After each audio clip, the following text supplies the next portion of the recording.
Hey everybody, it's Dr. Sam Robbins. Today I'm going to talk about short-term memory loss and the 5 primary causes as well as solutions.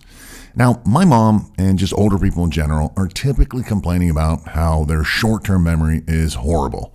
Yet their long-term memory is fairly good, or at least better than their short-term memory.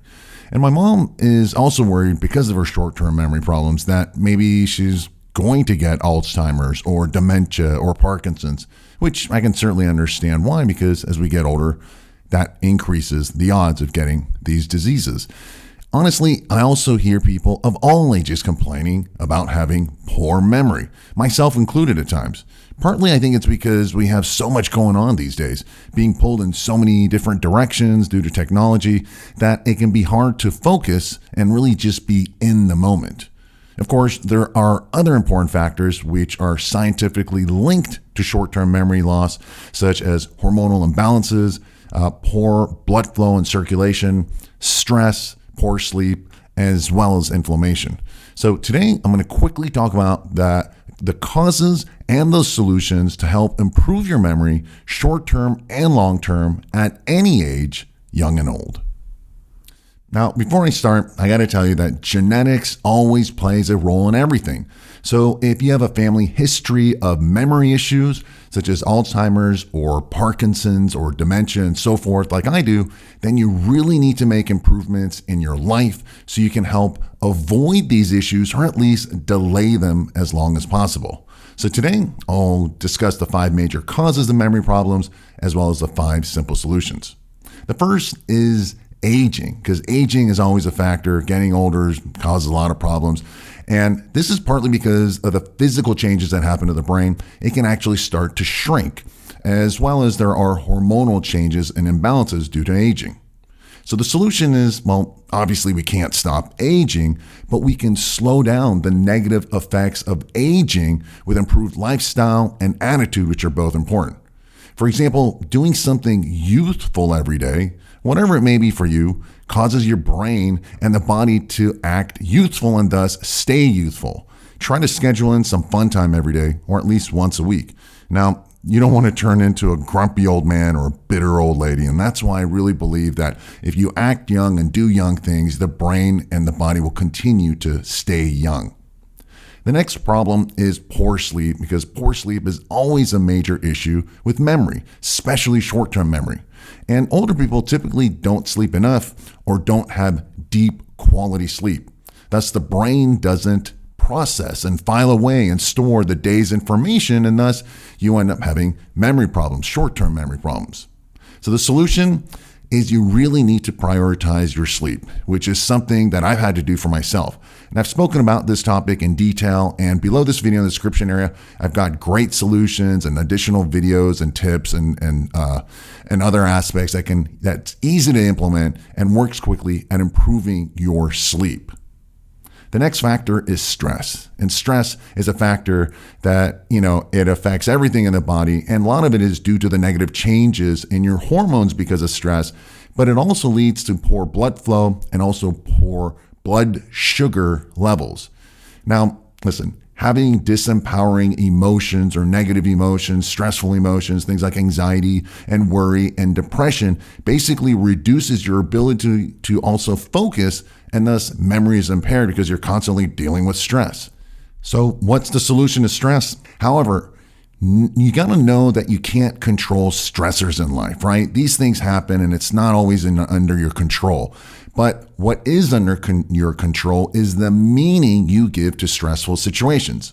Simply stated, trying to focus more on the good and not the bad so you don't get all worked up and stressed out.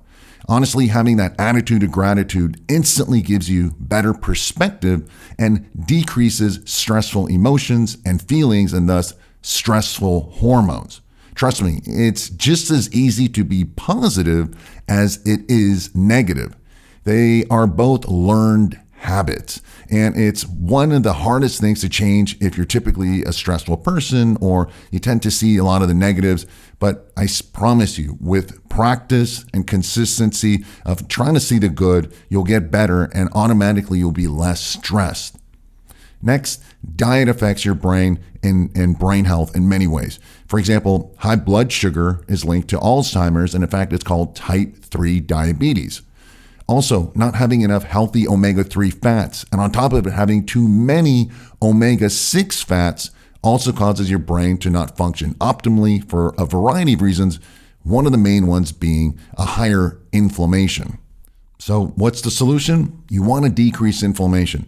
The first is you want to reduce sugars. So read the labels. There's a lot of sugar in foods and hidden sugars, syrups and so forth. Reduce those foods. Next, you want to reduce or eliminate the cheap omega-6 seed and vegetable oils, such as the sunflower and safflower and soybean oil and similar fats found typically in processed foods. Then instead, you want to increase your omega-3 fish oils.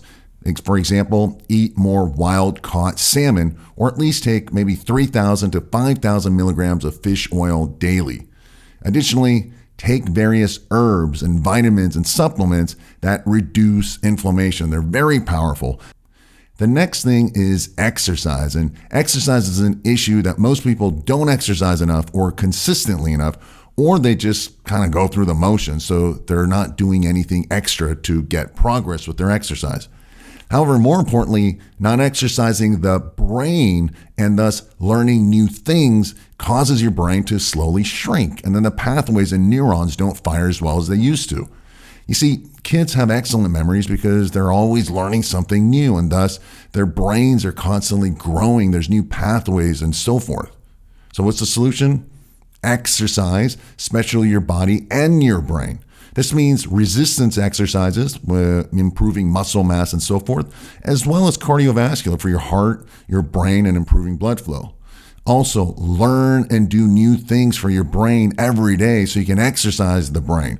For example, you can do puzzles or learn a new language or play an instrument or drive a different path, to home and work, or use your non-dominant hands for things like brushing your teeth or vacuuming, or use a fork in the opposite hand. It's just something new because new pathways in the brain get developed, and thus your brain continues to grow and thrive and learn, and memory stays fresh and youthful. So there you have it. In summary, regardless of your genetics or age, you can for sure improve your brain health and memory.